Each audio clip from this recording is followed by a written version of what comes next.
Hello everyone and welcome back to the channel. आज के session में हम देखेंगे यूनियन ऑफ अ सेट्स या इसका दूसरा नाम क्या है, the principle of exclusion and inclusion law. अब हम आगे देखेंगे, लर्न करेंगे कि इसका नाम इंक्लूजन और एक्सक्लूजन लॉ क्यों पड़ा।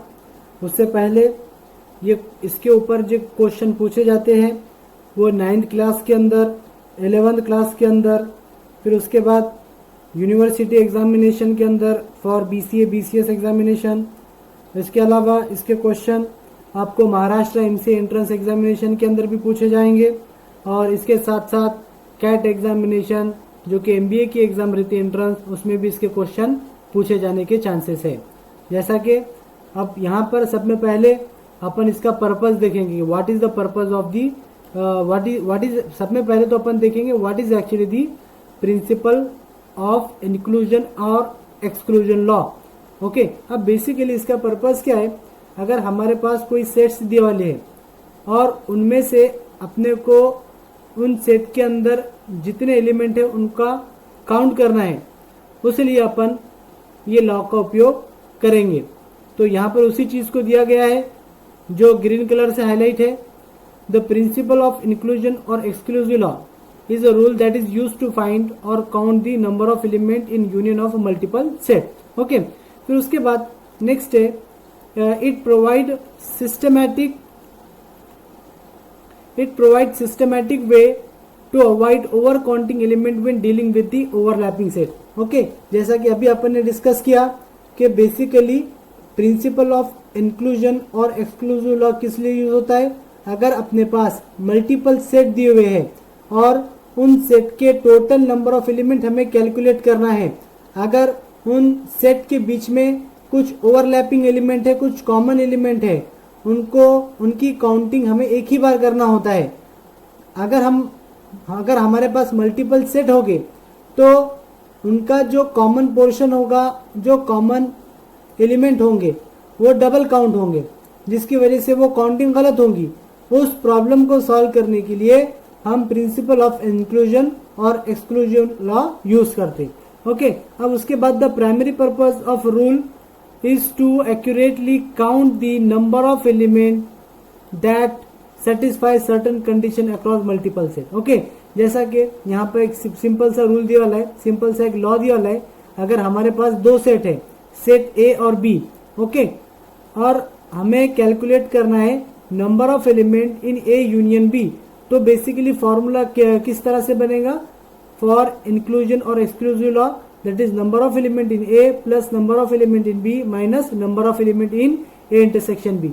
यहाँ पर अपन ने सब में पहले क्या किया, ए और बी के टोटल नंबर ऑफ एलिमेंट को कैलकुलेट किया और फिर उसके बाद यहाँ पर जो भी कॉमन पोर्शन था उसको सब्ट्रैक्ट किया। उसी तरह जो नेक्स्ट फॉर्मूला जो दिया वाला है उसके अंदर आप देख सकते यहाँ पर हमारे पास तीन सेट है, तीन सेट का नाम है ए, बी और सी, और सब में पहले यहाँ पर हमने सेट ए के एलिमेंट को कंसीडर किया, फिर बी के एलिमेंट को और फिर सेट सी के एलिमेंट को कंसीडर किया। फिर उसके बाद जो कॉमन एलिमेंट है ए और बी के, उनके एलिमेंट को सब्ट्रैक्ट किया, फिर उसके बाद बी और सी के एलिमेंट को सब्ट्रैक्ट किया और सिमिलरली ए और सी के एलिमेंट को सब्ट्रैक्ट किया, और फिर बाद में तीनों सेट के जो कॉमन एलिमेंट है उनको हमने ऐड किया। अब सिमिलरली आगे हम देखेंगे फोर सेट के लिए ये लॉ किस तरह से बनेगा। तो यहाँ पर आगे अपन जो लर्न करने वाले हैं कि अगर हमारे पास n सेट दिए हुए हैं तो कब हमें सब्ट्रैक्शन करना है और कब हमें एडिशन करना है, वो आगे अपन देखेंगे। सो अगर एग्जामिनेशन में आपको n सेट भी दिए वाले हैं और आपको उसमें number of element in union of a n set calculate करना है, उसके लिए हमें फॉर्मूला किस तरह बनाना होगा वो आगे अपन देखेंगे। जैसा कि यहाँ पर आप आपकी स्क्रीन के ऊपर देख सकते, अगर हमारे पास चार सेट है A union B union C, तो यहाँ पर सब में पहले हमारे जो चार सेट है ए बी सी डी, उनके नंबर ऑफ एलिमेंट को हम ऐड करेंगे।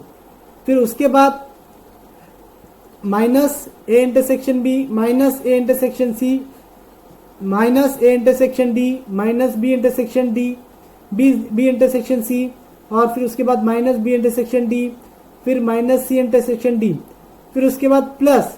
अब ये आ गया, यहाँ पर प्लस क्यों किया वो आगे अपन देखेंगे, जिसमें मेंशन है number of element in A intersection B intersection C plus number of element A intersection B intersection D plus number of element in A intersection C intersection D plus number of element B intersection C intersection D, फिर उसके बाद minus A intersection B intersection C intersection D. अब यहाँ पर कुछ जगह पर हमने एडिशन किया, कुछ जगह पर हमने मल्टीप्लिकेशन किया, कुछ जगह पर हमने एडिशन किया, कुछ जगह पर हमने सब्ट्रैक्शन किया। तो अब हम आगे देखेंगे कब हमें एडिशन करना है और कब हमें सब्ट्रैक्शन करना है। जैसा कि उसी की वजह से ये नाम डेरिव हुआ इसका द प्रिंसिपल ऑफ इंक्लूजन, यानी एडिशन, और एक्सक्लूजन दैट इज सब्ट्रैक्शन। जैसा कि यहाँ पर आप देख सकते हैं, in order word the principle involves adding the size of individual set, यानी कि जितने भी सेट जो इंडिविजुअल है उनके साइज को हम ऐड करेंगे। अब उसके आगे देखो, subtracting the sizes of pair wise intersection, यानी कि अब ऐसे एलिमेंट की हम सब्ट्रैक्शन करेंगे जहां पर सेट पेयर वाइज है, जैसा कि ए इंटरसेक्शन बी, ये क्या है, पेयर वाइज है, जैसा ऊपर के फॉर्मूले के अंदर अपन ने किया है, तो वो क्या था, पेयर वाइज। फिर उसके बाद ऐड कब करना है, adding back the size of three way intersection. अब अगर हमारे पास 3 सेट है तो उनकी साइज हम क्या करेंगे, ऐड करेंगे। फिर उसी तरह सब्ट्रैक्टिंग 4 वे इंटरसेक्शन, यानी कि पहले 2 को सब्ट्रैक्शन करेंगे, फिर 3 का एडिशन, 3 सेट का नंबर ऑफ एलिमेंट को ऐड करेंगे, और फिर उसके बाद 4 वे इंटरसेक्शन सेट को अगेन सब्ट्रैक्ट करेंगे। यानी कि अगर हमारे पास even number of sets common है, उसकी नंबर ऑफ एलिमेंट सब्ट्रैक्ट हो गए। अगर हमारे पास ऑड नंबर ऑफ सेट है, उसके कॉमन एलिमेंट को हम ऐड करेंगे, जैसा ऊपर ऐड किया गया। ओके, सो लाइकवाइज अब जैसा कि यहाँ पर आप देख सकते हैं, ये total number of element A B C D, इनके सेट को हमने ऐड किया। बाद में पेयर वाइज ए बी को सब्ट्रैक्ट किया, ए सी को सब्ट्रैक्ट किया, ए डी को सब्ट्रैक्ट किया, बी सी को सब्ट्रैक्ट किया, बी डी को सब्ट्रैक्ट किया।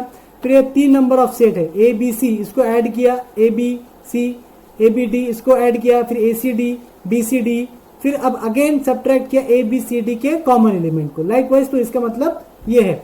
फिर उसके बाद नेक्स्ट है the purpose of principle of inclusion on exclusion is to help to count the problem in involving overlapping set और इवेंट.